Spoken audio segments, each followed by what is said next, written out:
Chapter 511. Snitch Halo. Whoosh! A strong gale blew out from Bishop Millet's body, lifting up his dark blue bishop robes. Crack, crack, crack, crack, crack, crack. The branches of the nearby trees snapped as they flew into the air. Donna's body involuntarily rose a few meters into the air before being thrown out several meters. Her body ached all over when she fell to the ground. It wasn't just her. Cecile, Denton, Timothy, Harris, and the others were all blown up by the wind and landed in different spots. Only Cleves, Teague, and Erdy, either because of their training or abnormally heavy weight, staggered to the ground and tumbled a few times. Ellen, who was facing Bishop Millet directly, did a series of retreating and backward somersaulting actions, dodging the incoming blow from the wind. Klein and Danitz didn't attempt to resist it head-on. Instead, they flew backward like kites. Although they looked like they were about to collapse to the ground, they ultimately managed to keep their balance. As soon as the hurricane stopped, 6 figures emerged from the dispersing fog. They were all wearing black cloaks and were headless. Left with only bleeding necks, their hoods were supported up by the eddies of the hurricane. Gasp! Gasp! Their throats emitted the low grunts of a beast, like the moment before they were ready to attack. Sue! Sue! Sue! A series of thin and sharp wind blades shot out, leaving a clear and deep rift where Klein was somersaulting. Tap, tap, tap. From both sides of the lantern-wielding Bishop Millet, whose dark blue bishop robe had flared up slightly, 6 headless men rushed at Klein, Ellen, and the others, stomping on the ground until it trembled. One headless monster is already hard enough to deal with, but now there are 6 of them, and there's even a bishop who's obviously corrupted. When Blazing Danitz saw this scene, he couldn't help but feel his scalp tingle. At this moment, a bronze beam streaked past his eyes and shot into the distance. Dang, dang, dang. Azek's copper whistle dropped to the ground and bounced a few times. With a whoosh, the 6 headless men changed direction at the same time, rushing towards the location where Azek's copper whistle came to a stop, leaving Bishop Millet standing alone in his original spot. Klein seized the opportunity, lifted his left hand, tearing off the sunbrooch inside his coat, and threw it to Captain Elland, who was closest to him.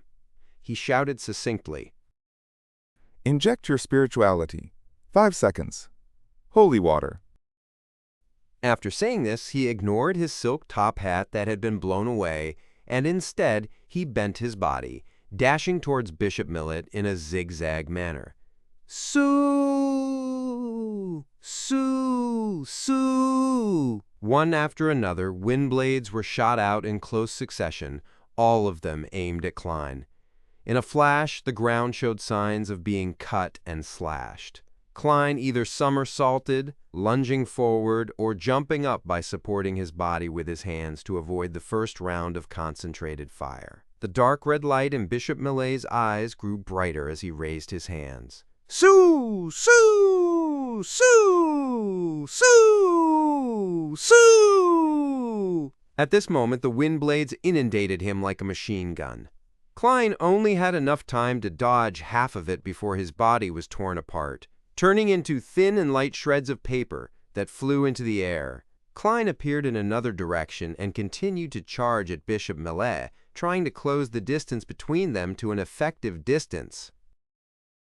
After catching the sunbrooch, Elland immediately felt the heat. He wished that he could take off his clothes and jump into freezing water. He thought for a moment about the words German Sparrow had left him before taking out a tin-colored alcohol flask from the inside of his clothes, unscrewed the lid, and poured out all of the Lanty-proof inside. The strong aroma of the wine rapidly spread in all directions. Blazing Danitz looked around, feeling certain of the situation. With a grimace, he genuflected and suddenly pressed both his palms onto the ground.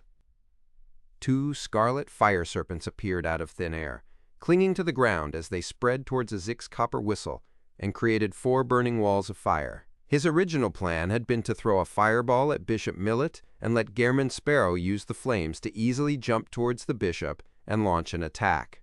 However, after seeing that the area around the bishop was filled with freezing gales, he rationally gave up on the idea. He was prepared to first clean up the headless monsters to prevent them from disturbing Gehrman Sparrow's ability to use his true strength. Cleves, Cecile, Teague, and Harris had already stood up again and had drawn their guns. They surrounded Ertie, Donna, and Timothy in the middle, guarding them against any other monsters that might appear. Their experience taught them that, without any prior teamwork training, it was best not to interfere in a battle that was beyond that of ordinary humans. Tap, tap, tap! The 6 headless men, oblivious to the burning flames, burst through the scarlet walls of fire and began to pounce onto Azek's copper whistle like ravenous dogs. This gave Ellen time to inject his spirituality into the sunbrooch with composure. After the holy water condensed, he dripped them into the alcohol flask. Seeing the headless people in a frenzied bunch, Danitz's heart skipped a beat. He bent down halfway and, with a flushed face, condensed a scorching white flaming spear in his right palm. Taking a step forward, he twisted his waist and swung his arm, throwing out the flaming spear. It whistled as it hit a headless man and nailed it to the ground. A blazing white light soared, and the headless man's body was reduced to ashes. The remaining half of his body was also burning, continuously releasing blackish-green gases. Seeing that his attack had succeeded, Danitz was about to continue this attack method when he suddenly sensed a particular kind of crazy, terrifying hunger. At this moment, he felt as though he had arrived in front of a deep abyss, just one step short from falling in. He knew that Gehrman Sparrow was no longer suppressing the crazy soul inside him. After using paper figurine substitutes 3 times, Klein finally entered a predetermined distance. The glove on his left palm suddenly exploded with a hunger that had been suppressed for a long time, and dark golden scales began sprouting from it as it squirmed. Klein's pupils faded away, as if they had turned vertical. Immediately after, his pupils reflected Bishop Millet's fluttering dark blue robes. Without a sound, the middle-aged man who was about to produce a large number of wind blades suddenly tilted his head backwards, and his body froze for a second. His eyes, which were glowing with a dark red light, lost their rationality as they were filled with a sense of madness. His skin became smooth and colorful, like the skin of some aquatic creatures. He let out a panting sound as though it had come from the depths of the ocean, as slippery, disgusting tentacles suddenly drilled out from under his dark blue robe. Psychiatrist's frenzy. Klein originally only wanted to use this to interrupt the enemy's attack in order to create an opportunity for him later, but after going berserk, Bishop Millet immediately lost control. The moment the fallen or corrupted man lost his final shackles of reasoning, he immediately stepped into the abyss of losing control. Klein's pupils shrank as he saw the situation. He no longer hesitated, and he switched the soul he was driving. In the midst of his frenzy, the glove on his left palm became stained with a gold color. His expression became dignified as his gaze once again locked onto Bishop Millet. In an instant, his eyes lit up like 2 bolts of lightning. All of a sudden, Bishop Millet let out a blood-curdling screech. His palms and tentacles retracted as he covered his head. His psyche had been penetrated, causing him indescribable pain. Interrogator! Klein pushed himself up with his right hand, and his left hand lit up with a resplendent brilliance. Right on the heels of that, he leaned back and opened his arms as if to embrace the sun. A thick, pure, and blazing brilliance descended from the sky, landing on Bishop Millet and enveloping him within it. The surroundings changed as though it was daytime. The strong gales came to an abrupt halt. Sequence 5, Priest of Light. Bishop Millet's body began to evaporate, first his skin, then his tentacles, and finally his flesh. By the time the brilliant pillar of light disappeared, he no longer looked human. Instead, he had turned into a monster made of bones and flesh. Whatever was left of his aura was rather weak. However, he wasn't dead. The vitality of a rampager was stronger than ever before. Klein's expression didn't change. He took a few steps forward and rushed to the battered body of Bishop Millet. He genuflected, leaned forward, and pressed his left palm against the flesh. He stopped using the power of the Priest of Light because he wanted to leave some food for creeping hunger.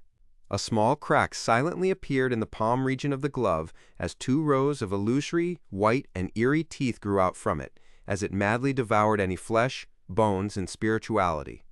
However, Bishop Millet continued struggling. He steadied his flesh and grew new tentacles, trying to entangle Klein and pull him into his embrace. Klein threw his cane, pulled out his revolver, and fired 5 shots in quick succession at the monster. Bang! Bang! Bang! Bang! Bang! Bullets ranging from pale gold, brass, and silver colors struck Bishop Millet, igniting patches of different colored flames. Bishop Millet let out a blood-curdling screech once more, one that came from his soul. He finally wasn't able to resist creeping hunger. Even his flesh and soul were transformed into a torrent that poured into the insatiable mouth. In just 2 or 3 seconds, all that was left on the ground were clothes, money, and specks of dark blue and green light blobs. This was the difference between devouring and grazing. Klein wanted the latter more, but there was no other food around. Meanwhile, Captain Elland had already created 2 rounds of holy water inside his alcohol flask. Danitz hurriedly shouted at him. Throw it over. Without hesitation, Ellen threw the alcohol flask towards the headless men who were still vying for the copper whistle. Ahem! Danitz cleared his throat and stood up straight. He leisurely inserted his left palm into his pocket and pushed forward with his right hand, quickly forming many scarlet fire ravens around him. These half-illusionary fire ravens flapped their wings and flew out, following different trajectories of attack. At the same time, they collided with the alcohol flask, which happened to be right on top of the group of headless people. Rumble! The alcohol flask shattered as sun-holy water splattered everywhere. Sizzle! The remaining headless people were all drenched as they screamed and twitched in pain before falling to the ground. They melted away quickly into blood as Azek's copper whistle lay still in the middle of the purified area. It's resolved. Gehrman Sparrow is really strong. Even if he encounters Captain, he'll have the ability to resist her. It's a pity that I didn't get to see what beyond her powers he had used.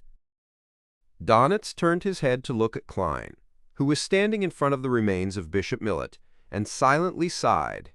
Then he saw Gehrman Sparrow glance at him coldly. Subconsciously, Danitz dejectedly ran out and picked up Azek's copper whistle. Donna rubbed her bruised arm and saw Uncle Sparrow in his long black coat walking back a few steps before stooping to pick up his half-top hat, silently dust it off, and put it back on. Chapter 512. The End of Things? After Klein retrieved his hat, Bishop Millet's Beyonder characteristic had already been fully condensed. It was only the size of a thumb and was translucent and light blue in color. However, from time to time, green streaks would appear like a tidal wave that approached a black hue. Opening the revolver's cylinder, Klein shook it, dropping the empty shells that were either gold, silver, or brass in color to the ground, creating crisp, tinkling sounds. Then, he calmly took out a speed loader he had prepared earlier and loaded other Beyonder rounds bullet into the gun. After doing all this, he put away the revolver, bent over to pick up Bishop Millet's Beyonder characteristic, and stuffed it into his pocket without paying too much attention to it. Klein picked up his cane and turned back to the group after taking a few steps. He pulled out a paper figurine and flicked it like he was lashing a whip. Pah! The paper figurine was quickly ignited. It flew out of his hand and turned into specks of scarlet light that fell to the ground, extinguishing into dust. Denton forgot the pain from his fall and stared intently. How cool! It's like Uncle Sparrow is setting off fireworks. Donna nodded in agreement with her brother's words. After using paper figurine substitutes to interfere with the information and traces in the area, Klein looked in the direction of the way back and said calmly and concisely, Leave this area. With that, he turned around and walked away at a leisurely pace. He took the sun brooch and Azek's copper whistle from Elland and Danitz, respectively. Erdy, gender unknown, and the others didn't make useless comments, nor did they cry out in pain. They followed quietly behind. In the battle just now, they had fully witnessed the uniqueness of Beyonders, especially Danitz's flaming powers. It was the most eye-catching and obvious. It left them a deep impression. making them fully realize that this wasn't something ordinary people could intervene in. All they could do was abide by the instructions and follow closely behind. Only by doing so could they guarantee their survival. Compared to Danitz, the battle between Klein and Bishop Millet mainly involved invisible windblades and the truly intangible psyche domain. Other than the holy light that seemed to descend from the gods and the frightening sight of Bishop Millet's loss of control, the entire battle seemed completely calm, so it didn't deliver a shock to the onlookers. As they passed by the area they had just been in, Cleves, gender unknown, Cecile, gender unknown, and the others suddenly stopped in their tracks. They saw the ground covered with dense cracks everywhere. They instantly understood one thing, and that was that Gehrman Sparrow's battle with the fallen bishop was many times more harrowing than the other performance. A sense of horror and security arose at the same time as all of them quickened their pace. 20 or 30 seconds later, Klein stopped on the street outside the telegraph office.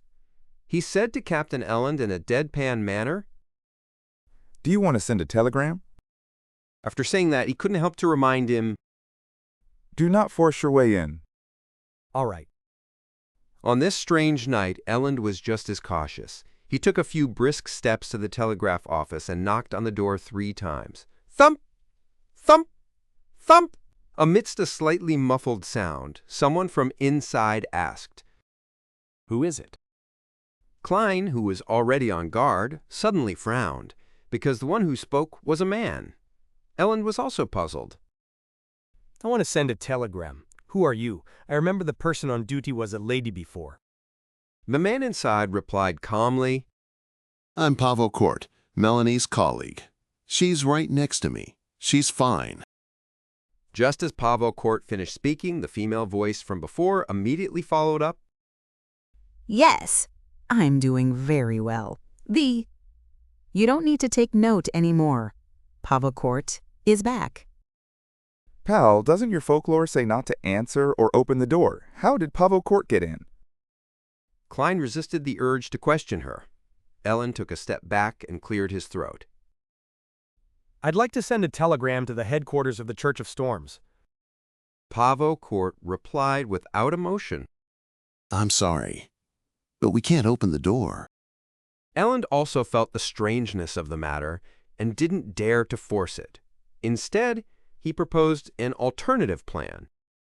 Can you send it for me and pass the draft to me through the crack in the door? The content is about the abnormal changes in Banzi Harbor and the death of Bishop Millet and Priest Jace. It shall be signed off with Elland. Melanie's voice trailed off as if she'd returned to the telegraph machine.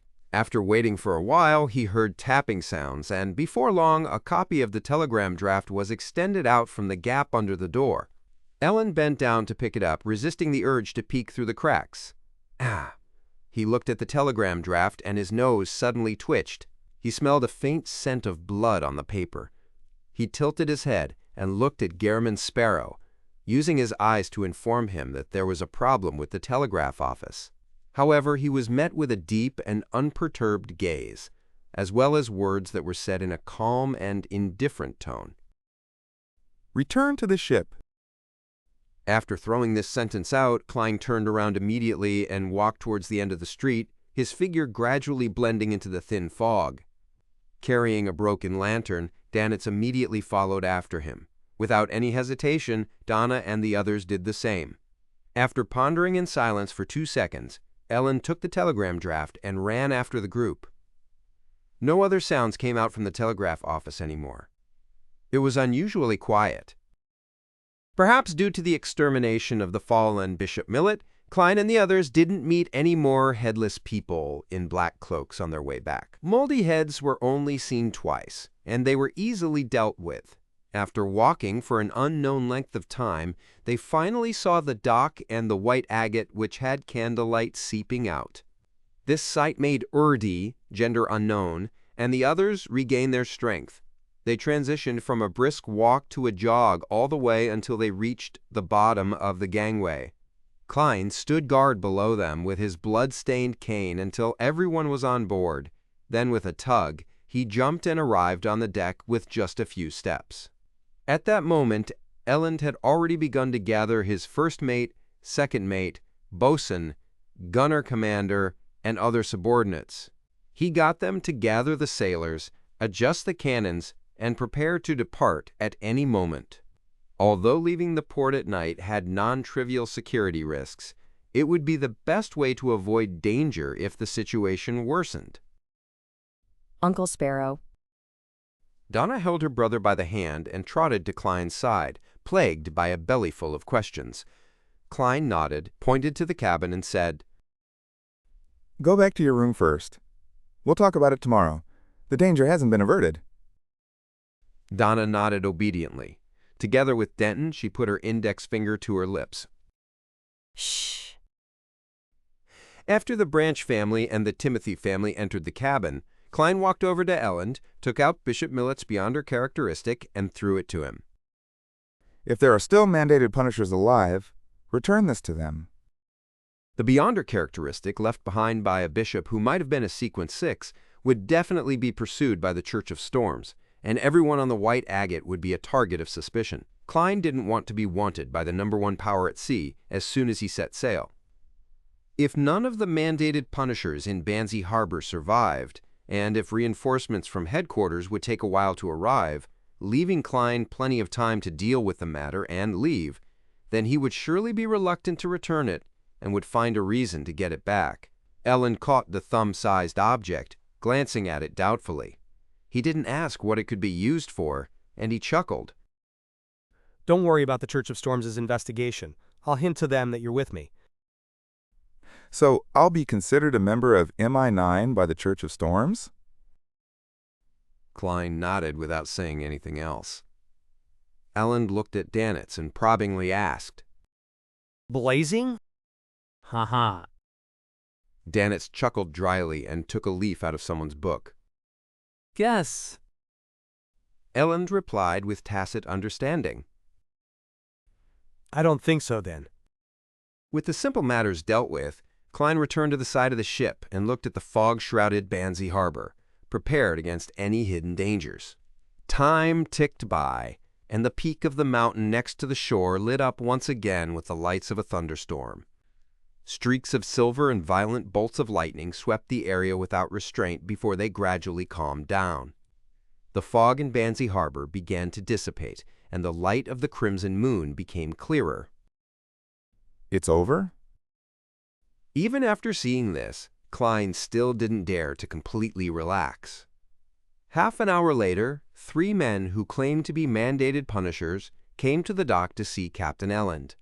After Gehrman Sparrow confirmed it with a divination and a round of questioning, Elland allowed the sailors to lower the gangway.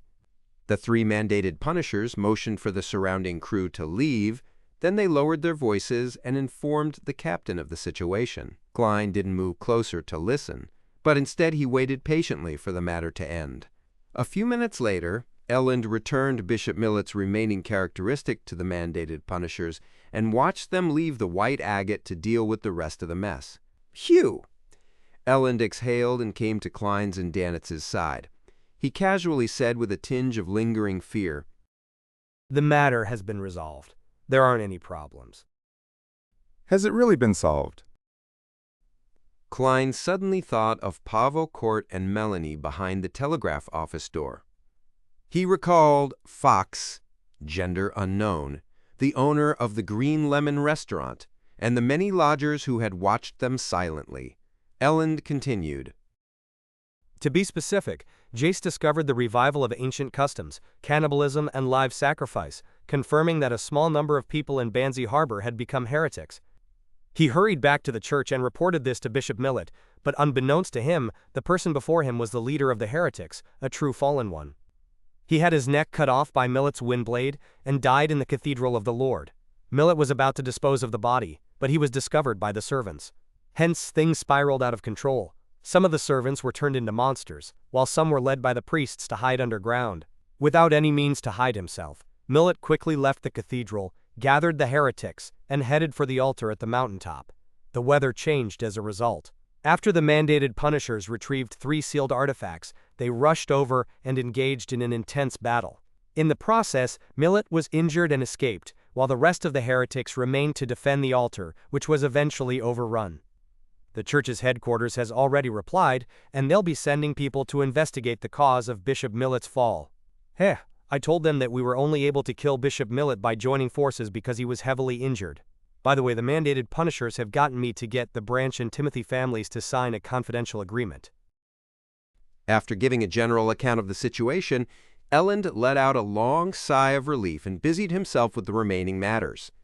Klein didn't dare to completely relax. He stayed on deck until the clouds appeared to burn when the sun slowly rose, illuminating the entire port.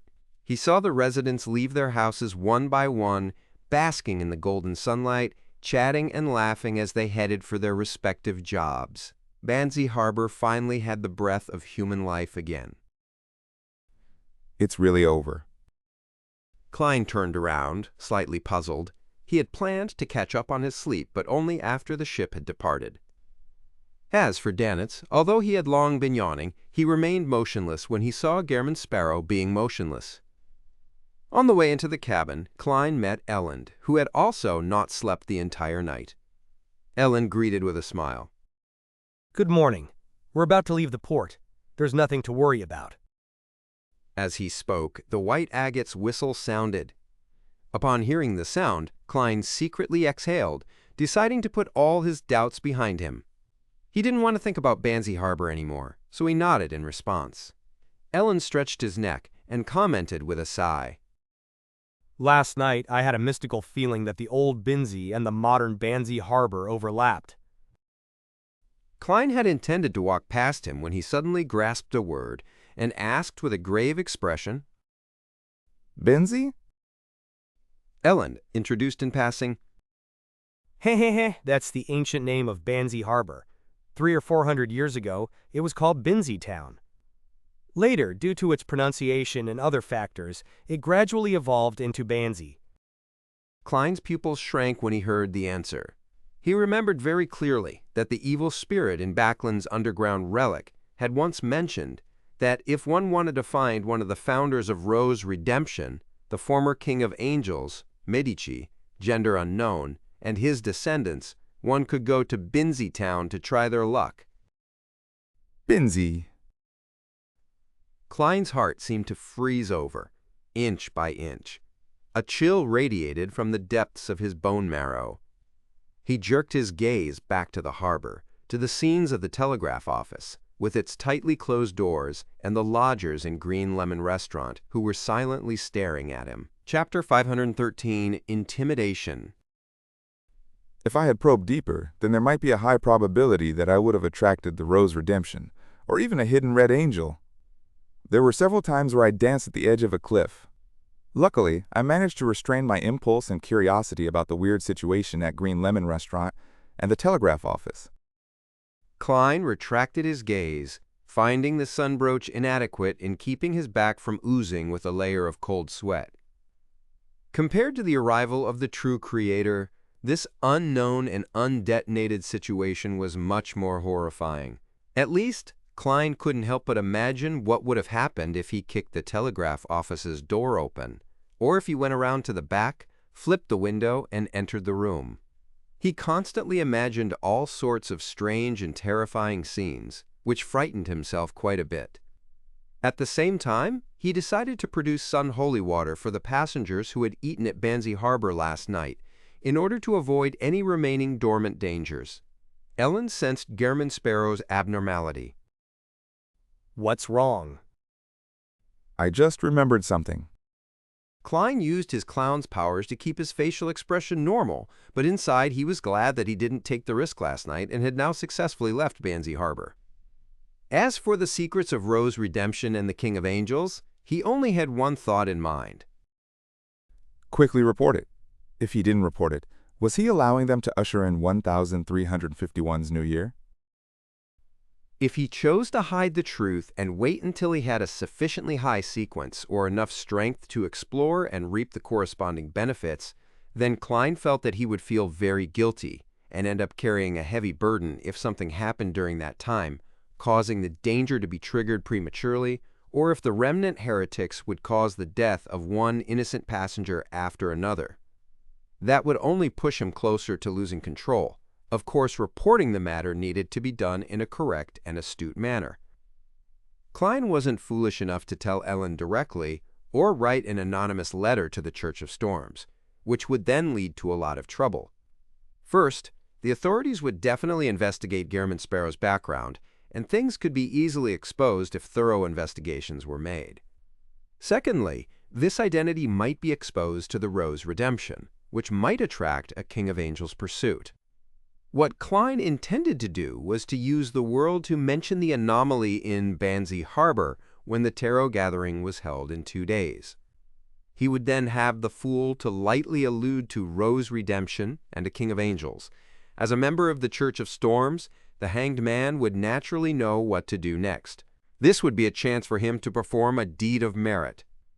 As for the blood of the direct descendants of the Medici family, Klein didn't even consider it, because neither he nor Miss Sharon had the intention of rescuing the evil spirit in the underground relic. Noticing that Gehrman Sparrow obviously didn't want to mention his past, Ellen chuckled, took out a small black wooden box, and tossed it over. Klein reached out and caught it, using his eyes to express his puzzlement. The bladder of the murloc. It can be used to make items. It's very useful at sea. The beyonder ingredient of a murloc, worth more than 150 pounds. The captain sure is generous. Klein had almost forgotten how Gehrman Sparrow should react. Fortunately, he had a lot of experience in acting. He immediately sank his face and said, I didn't save you for a reward. Ellen laughed and said, I'm not giving you this in return for saving me. Aren't we friends now? Isn't it normal to help a friend make up for his shortcomings when he doesn't have such items? What he said makes sense. There's no way to refute him at all. Klein held onto the small black box and remained silent for a few seconds. Finally, he nodded. Ellen covered his mouth as he yawned before taking off his boat-shaped hat. I need to return to my room to catch up on my sleep. See you at noon. Klein waved politely and led Danitz towards room 312. He saw that Donna and Denton were up early and waiting at the door. Uncle Sparrow, what's that in your hand? Donna asked curiously. Klein didn't say anything and directly opened the lid of the small black box. The interior was lined with a layer of black velvet, and sitting in the middle was a round, gem-like, transparent object. It had a blue, aqueous luster that swirled outwards. That day, the murlocs. Denton thought for a moment. Bladder. At this moment, at Klein's signal, Danitz opened the door. Donna walked in briskly while stretching out her hand from behind her. She held a thick wad of cash that were a mix of 10-pound and 5-pound notes. My father, my mother, Uncle Cleves, and Uncle Timothy's family asked me to pass this to you, a total of 150 pounds. Donna smiled sweetly. They said that this isn't enough to express their gratitude. It's just to replenish the supplies you used. Those things are expensive, right? Still all right. Klein thought for a moment. Then he accepted the 150-pound gratuity so that Erdy and other ordinary people wouldn't feel uneasy. Seeing Uncle Gehrman Sparrow put the cash and the small black wooden box into his pocket, Donna was relieved that she had finally completed the task her parents had handed her. She quickly got into character and found her true intention for visiting. She asked curiously and fearfully, Uncle Sparrow, what kind of monsters were those last night? Are ghost stories true? Were you born with the ability to jump out of the flames and let light descend? Is this magic or witchcraft? Stop, stop, stop. You have too many questions. Klein, who couldn't stand the heat any longer, took off the sun brooch and threw it on the desk in the living room. He casually replied at the same time, They're called beyonder powers, those that are obtained through certain rituals and potions. A lot of ghost stories have archetypes, and last night's monsters were created by an evil ritual. Ask him about the rest. Klein glanced sideways at Danitz. How magical. How magical. Denton and Donna sighed. Then Donna said, her eyes shining, Uncle Sparrow, you're just like the Superman described by Emperor Roselle. Can Can we also become people like you through rituals and potions? Denton nodded heavily, echoing his sister's words, and both of them felt a surge of strong anticipation. At that moment, Donna noticed Gairman Sparrow's eyes turn melancholic. Soon after, she saw the mouth of this magical uncle open up, revealing a somewhat strange smile. "Ma, woo you," Klein said in a low voice. This isn't something to be envied or anticipated. As long as you choose this path, you'll constantly be accompanied by threats and madness. You can beat them 100 times, 1,000 times, but as long as you lose once, you'll end up like that fallen bishop. As he spoke, he leaned on his cane, took off his suit, and rolled up the sleeves of his shirt. One of his arms was shriveled and wrinkled, as though he were a centenarian. The other was translucent and colorless, with a direct view of the blood vessels, muscles, and aponeurosis beneath the skin. At the same time, his face grew dense, pale flesh granules that made Donna and Denton fall backward in terror and slam into the door. With thin flesh granules growing on his face, Klein maintained his smile. See this? This is madness.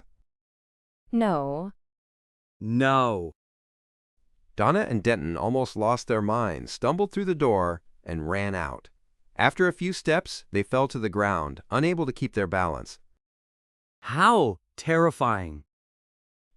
Denton kept crying in a low voice. At that moment, they heard the door to room 312 clang shut. Donna gradually calmed down, not daring to think of Gairman Sparrow's appearance again. The way Uncle Sparrow looked, the flesh granules had occupied every inch of his face.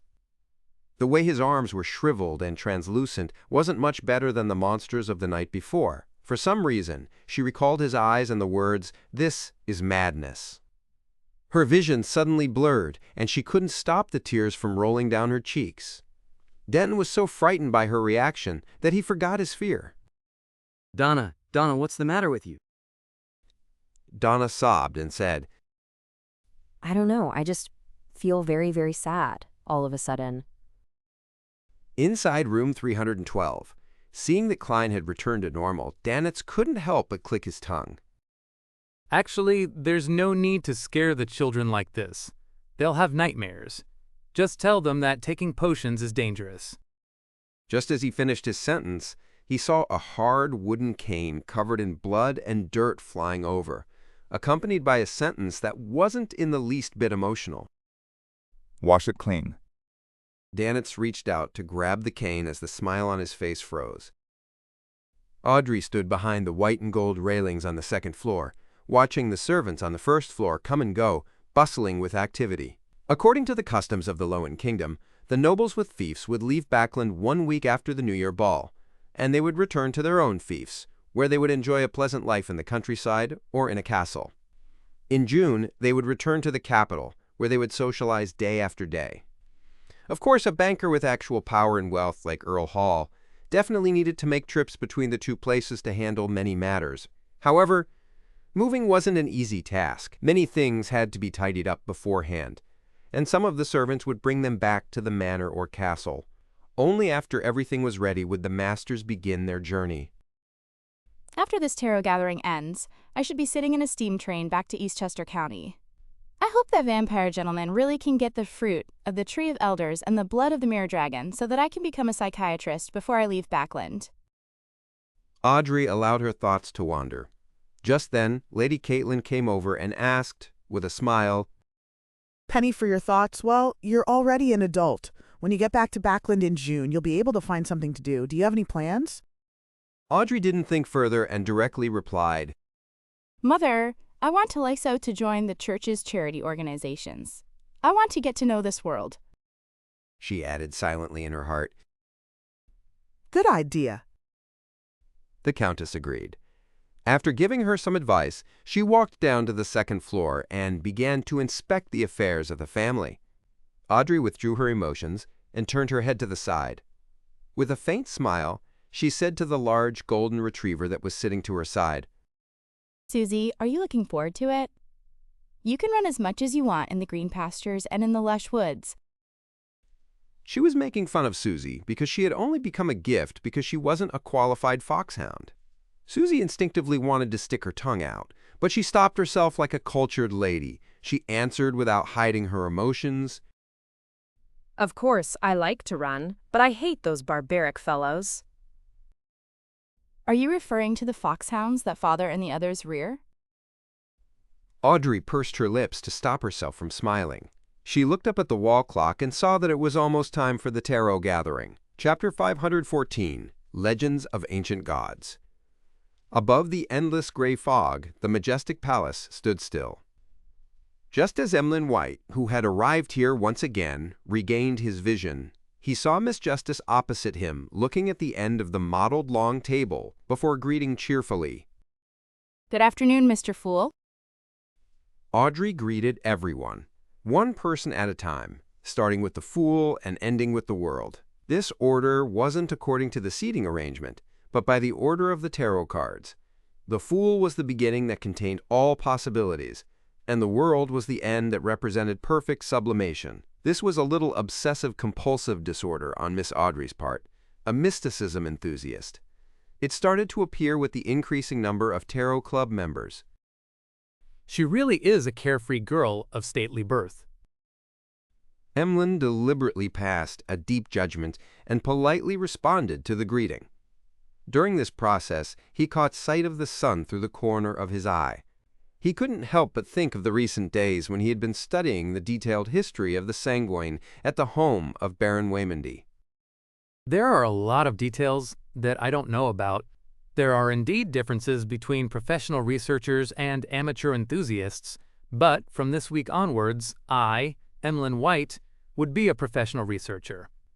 Baron Waymondy has never mentioned anything related to the City of Silver, so I can't ask him directly. As the secret messiah of the Sanguine who is burdened with secrets, I have to be careful in such matters. Attending class for half a day and going to the cathedral for half a day before accompanying the dolls at night seems to be a pretty good life. Emlyn's thoughts gradually dispersed. Suddenly he frowned and realized a very important question. Why do I still go to the Harvest Church every day? Yes, as a noble Sanguine, I must put an end to the things I start. There have been a lot of patients recently. Sigh. Having your reputation spread isn't a good thing. Emlyn's brow gradually relaxed into a softer frown. He saw that Miss Justice had completed her greetings. He raised his hand to knock on the table and looked at her. Emlyn said, The things you need. Audrey pressed her right hand down and made a gesture to stop him before saying with a faint smile, We'll talk about this during the transaction period. This is Mr. Fool's reading time. Based on Mr. Vampire's tone, there must be at least one of the fruits of the Tree of Elders and the blood of a mirror dragon. Audrey, you're going to be a psychiatrist soon? You're about to become a mid-sequence beyonder. Audrey's mood became increasingly cheerful, the corners of her eyes filled with smiles. She looked towards the figure amidst the thick fog and said with an uplifted tone towards the end, Honorable Mr. Fool, I've gotten another 3 Roselle diary pages. She pursed her lips while in thought. Just short of 4 pages. With Miss Justice setting an example, Fours also said, Mr. Fool, I also have 3 new pages of Roselle's diary. She was also full of anticipation for this tarot gathering because her second apprentice potion had been digested much faster than expected. The dormant dangers had already been completely eliminated the day before yesterday. Derek followed immediately. Honorable Mr. Fool, I've copied some legends of ancient gods. Then he said to the hanged man, I've also tabulated the list of monsters around the area. Klein, who had a rich harvest, sighed with emotion. He really is a good child who doesn't need anyone to remind him. Alger shook his head indiscernibly. Seriously, he hasn't improved at all. Even though this will lower the difficulty of me obtaining benefits, it also conceals the risk of me losing the resources from the City of Silver. Exposure is a problem that requires constant vigilance. Roselle's diary and the legend of the ancient gods soon appeared in the palm of Klein's hand. He skimmed through it quickly and found that 2 of the 6 pages in the diary were repetitions of the past. For example, one of Miss Justice's contributed pages matched a page which the hanged man had handed over last year. Klein sighed and willed the 2 diary pages to the back. That's inevitable, unless I can really teach them simplified Chinese. The remaining 4 pages didn't contain very valuable information. Most of them belonged to the period when Roselle had lost his ideals and was obsessed with money, and the text was filled with sentences such as, "What did I invent today? What will I invent tomorrow? How many gold coins can it be sold for? Or how much investment I received?" It nearly made Klein lose control of his expression, wishing to smack these diary pages in Roselle's face. At this moment, Audrey keenly discovered that the Black Emperor card had returned to the side of Mr. Fool, his hand, and was placed face down. Audrey guessed with interest. So it really was bestowed to his blessed. Was it to help him complete a mission? Or is there another possibility that this is a new card of blasphemy, and not the original one? After flipping through the diary pages, Klein resisted the urge to take a deep breath to calm his heart, and he looked at the legends of the ancient god provided by Little Sun. It was quite a rough description. It divided the 8 ancient gods of the Second Epoch into 3 camps. The Giant King, Ormir, the Elf King, Soniathrim, and the vampire ancestor, Lilith, were allies who fought against the Dragon of Imagination, Ankuelt, the Phoenix ancestor, Greggrace, and the mutant king, Kvastir. As for the devil, Monarch, Farbati, and the annihilation demonic wolf, Phlegrea, they were the ones who wanted to subvert all order and corrupt all living beings. In the records of the City of Silver, the 8 ancient gods were described as violent, evil, cruel, and terrifying. Even the ancestor vampire, Lilith, who superficially looked the most normal and was described as the embodiment of beauty, had a disgusting and ferocious side.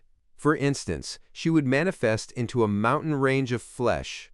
On top of it grew all kinds of reproductive organs, as they spewed out thick black fog, while constantly producing all sorts of strange creatures.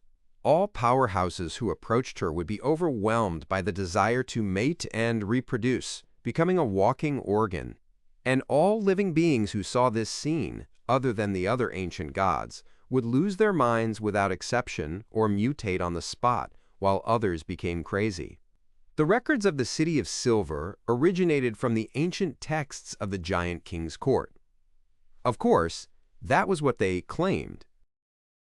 I cannot eliminate the possibility that this is to discredit an ally. This aspect is rather similar to the loss of control of the primordial moon, who the sanguine pray to. Is this one of the traits when one follows the moon pathway to the end? At this thought, Klein almost raised his head to sweep his glance at Emlyn White. In the legends of the City of Silver, the vampire ancestor, Lilith, really did control the Crimson Moon. As long as she wanted, she could make the blood moon appear every day for 365 days a year, allowing the negative energy to rampage through the lands and the spirit world to interact with reality for an extended period of time, releasing countless unspeakable monsters and evil spirits. This is the power of a deity. I wonder what the difference is between the ancient gods and the current true gods. Why do all of them look like evil gods? In the legends of the Sanguine, Lilith isn't like that. One of them is lying between the 2 of them? Or could it be that there was a change midway, from the one recorded in the City of Silver to the one depicted in the legends of the Sanguine? Klein looked away and took note of the details. He made the paper in his hands vanish and leaned back slightly. You may begin. With her bright eyes, Audrey looked at Emlyn White and immediately said, Mr. Moon, do you have news of the fruit of the Tree of Elders and the blood of a mirror dragon? Emlyn nodded his chin and said, A total of 750 pounds. Just pay this amount and they'll be yours. And of course, there's my payment. 100 pounds. Audrey didn't bother with the total price at all, and happily responded, Deal. I hope that the deal will be completed today or tomorrow. Emlyn, who was about to make 100 pounds, couldn't refuse Miss Justice's request. No problem. Awesome. Audrey lowered her right hand, clenched it into a fist, and lightly pumped it twice. At that moment, Alger turned his head to look at Mr. Vampire. Do you still want the inheritance of that sanguine baron? 4,500 pounds, that's the best price I managed to get for you. In fact, the part was willing to give it up for 3,200 pounds. Emlyn's expression twisted. He replied inwardly, If it's only 1,000 pounds, then I'll definitely take it, but... Although their family members were pretty good apothecaries and doctors, with a modest annual income and long lives that allowed them to save a fortune, Emlyn had been unable to save any money since he became infatuated with dolls. From time to time, he would order some custom dolls. Even if the 100 pounds which he hadn't received yet was counted, his personal savings didn't even reach 500 pounds, of which 150 pounds had been contributed by Detective Sherlock Moriarty. Emlyn said with difficulty, suddenly feeling that he had to find some way to quickly save up money. I'll think about it again. Upon seeing this scene, Klein happily quipped inwardly, This fellow, Emlyn, just made the sound of poverty. Being friends with Mr. Vampire in reality, Klein had heard him mention that over the years, he had spent more than 7,000 pounds on dolls, which made Klein marvel at the price of puppets and how extravagant Emlyn was. The hangman didn't press further. No problem. He turned to Audrey. My fair lady, the artisan has completed the work and has obtained a rather mystical item. It allows you to truly change your appearance while also providing you with 3 beyonder powers: flame controlling, damage transfer, and danger intuition. It improves your balance and agility. It's a silver mask, but it can also be a hat or an earring. It can change its appearance, and you can name it. Of course, it also has its own minor flaws. When you wear it, your emotions will be amplified, and you must learn how to control yourself. It costs 5,500 pounds. At this point, the hanged man chuckled and said to the world, The beyonder characteristic you provided earns you 4,500 pounds, and the artisan's workmanship is worth 1,000 pounds. 4,500 pounds, much better than I'd expected, even though there's a 15% commission, that is to say 675 pounds for Mr. Hanged Man. Klein immediately controlled the world and nodded in agreement. That wouldn't be an issue. Audrey nodded lightly. Emotions would be amplified? According to Miss Escalante, I'll have the ability to influence the moods and mental states of other people when I advance to psychiatrist. I should be able to do the same for myself. Yes, that flaw isn't a problem. Audrey said, I will pay within 2 days of receiving the mystical item. In order to not reveal the secret of the Tarot Club, she had to wait until she had received the item before she could claim reimbursement from her father. The hanged man wasn't the least bit worried about Miss Justice's credibility.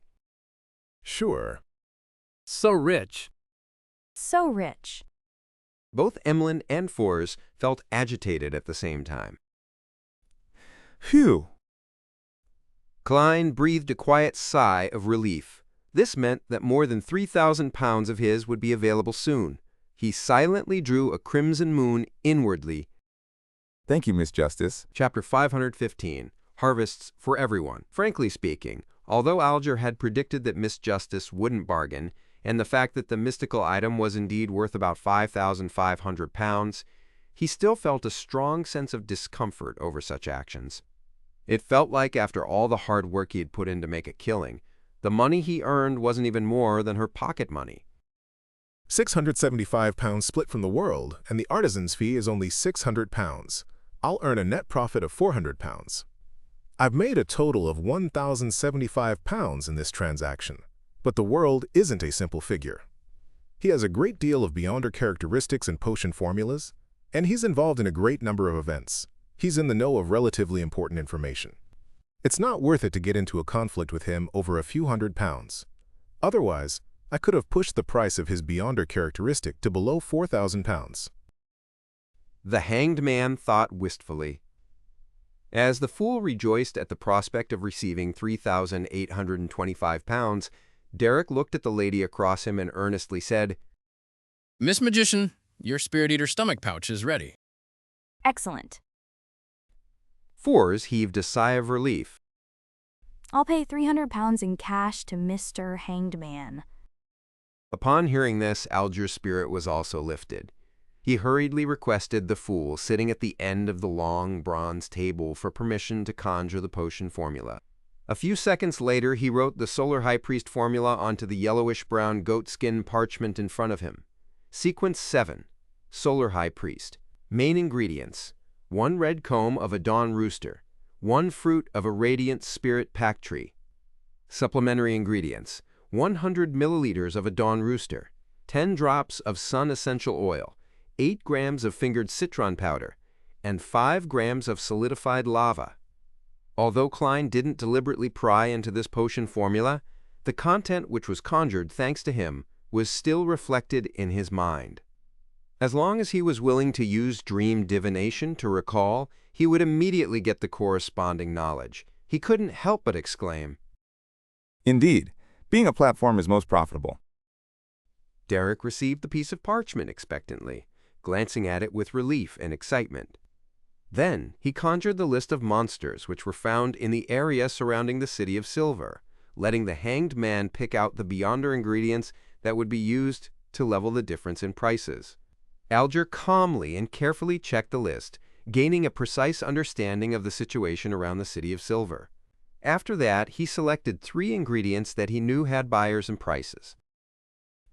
After that, I'll be able to sell them within 2 days, earning me about 1,000 pounds. Counting the 300 pounds from Miss Magician and the previous 1,075 pounds, I'll finally have enough money for the dragon-eyed sea condor's eyeballs. Feeling exhausted, Alger turned his head to the side and said to Fors, Miss Magician, you can prepare the transaction for the dragon-eyed sea condor eyeballs. The Hanged Man had less than 20 pounds on him at present, and even the artisan fees he had paid in advance was borrowed thanks to his wide network of contacts. However, by the end of the transaction, his cash assets would reach 2,375 pounds, sufficient enough to cover the 2,000 pounds required for the main ingredient. Fors thought of the loss she had suffered last week at the hands of Mr. Hanged Man and responded, feeling slight grievance. All right.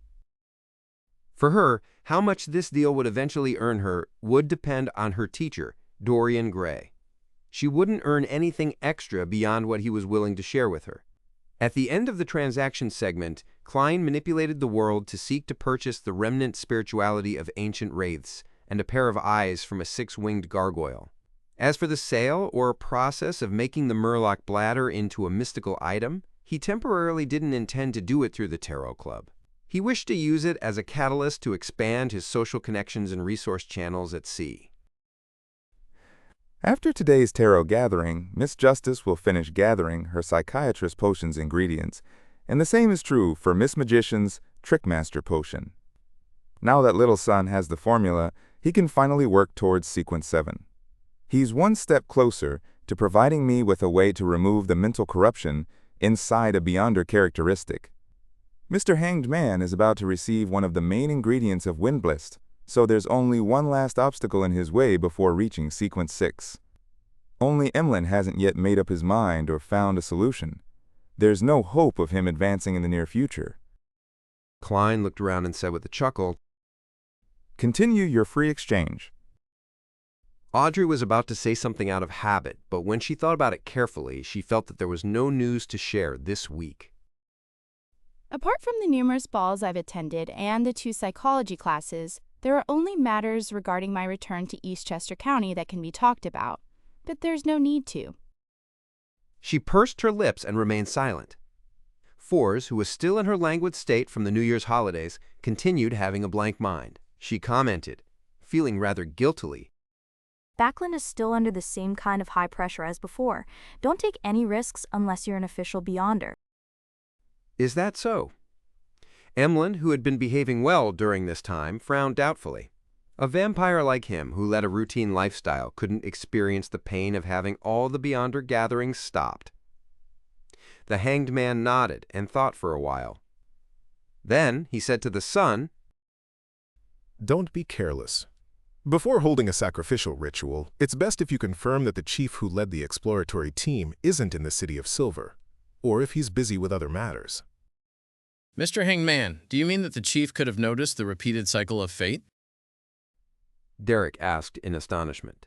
The hanged man replied solemnly. That possibility can't be ruled out.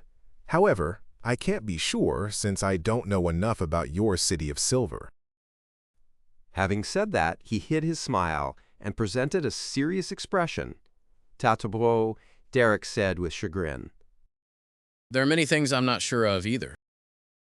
Alger sighed inwardly, eliminating his disappointed emotions. In short, caution and carefulness will allow you to live longer. Thank you for your reminder. The son said sincerely. The hanged man withdrew his gaze and said with a smile. Recently, the sea has been relatively calm. No, that's just what you think. Klein silently retorted, manipulating the world to speak with a hoarse voice. I just happened to hear about something at sea. Without waiting for the hangman to ask, he looked at Justice and the magician. Ladies, can you buy me a radio transceiver? I can give it a try. Fours agreed without paying too much attention. As she was about to leave Backland, Audrey could only say, Sorry. After negotiating this deal, the world cleared his throat and said, That matter has something to do with the Church of Storms. Something to do with the church? Why didn't I receive any notice? Is it not required for them to pass it down to people at my level? The hanged man frowned and waited patiently for the world to speak in detail. The world originally wanted to sweep the hanged man with a teasing look, but due to the difficulty of those sequence of actions, he could only regretfully give up. With a heavy and hoarse laugh, he said, An old custom in Banzi Harbor was revived. Some of the inhabitants became heretics, and even a bishop of the Church of Storms was corrupted. I heard that the matter has been resolved, but quite a few people died. Banzi Harbor. Alger recalled the situation of the area and explained to Miss Justice and the others who remained confused. There's a custom of living sacrifices there, and the target is an evil spirit called the God of Weather. Overseas, in the southern continent, there are quite a number of such evil spirits. On the surface, it seems like they've been cleared away, but in reality, they continue living in a strange state. Many people have suddenly died in those places. Heh, it isn't necessarily because of an illness. If you guys have similar travel or adventure plans, don't be careless. Alger tried to describe what had happened in Banzi Harbor as an accident, one that was within the realm of understanding. Suddenly, he heard rather deep laughter. This laughter came from the end of the mottled long table. Mr. Fool. The hanged man suddenly turned his head. Mr. Fool, Banzi Harbor isn't as simple as it seems. Audrey immediately looked at Mr. Fool, who was sitting upright on his high-backed chair. Noticing looks of puzzlement, curiosity, or excitement, Klein laughed leisurely with a hint of reminiscence in his voice. This reminds me of a king of angels. A king of angels. The matter of Banzi Harbor involves a king of angels. Audrey's eyes widened in anticipation of what Mr. Fool was to say next. A king of angels. Why is it that all we talk about at the Tarot Club is the descent of the true creator, the awakening of the primordial demoness, and the reappearance of a king of angels? I'm only a sequence 9. Forrest took a deep breath, her expression somewhat bitter. She wanted to look up at the sky and sigh. Emlyn, on the other hand, felt a baffling sense of excitement, having found another reason for why his ancestor had gotten him to pray to the Fool.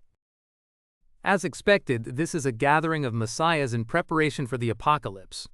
We are the chosen ones who will gradually face evil existences such as the King of Angels, the primordial demoness, the true creator, and so on. Emlyn had an impulse to immediately agree to the deal proposed by the hanged man, but the fact that he had no money had ruthlessly crushed the fantasy in his mind. Which King of Angels will it be? In a rare occasion, Derek joined in with the conversation with Miss Justice and the rest. A king of angels. What secret is Banzi Harbor hiding? Alger was waiting for the answer with rapt attention. Seeing that Mr. Fool didn't plan on continuing, Audrey couldn't help but ask. Honorable Mr. Fool, which king of angels is it? Klein leaned back in his chair, chuckled, and said, Medici, who established the Rose Redemption. His descendants live in Benzi. Rose Redemption, the king of angels related to the true creator?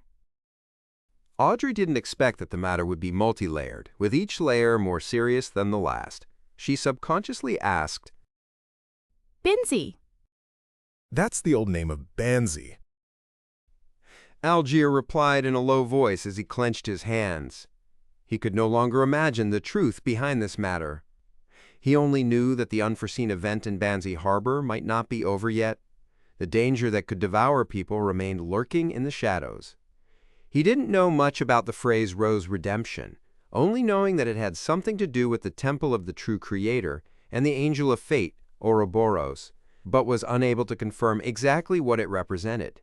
Algier looked at the end of the long, mottled table, and suddenly the thought flashed through his mind. In short, the level of this matter is beyond my imagination. Mr. Fool really did know the 8 kings of angels, and that he knew many secrets. At that moment, he thought of something. Just last week at the gathering, Miss Justice had inquired about the other kings of angels, and Mr. Fool's answer was that we will come into contact with them in the future. And just a week later, we really have come into contact with a new king of angels. Mr. Fool had foreseen this. Algier's pupil shrank as he lowered his gaze in fear.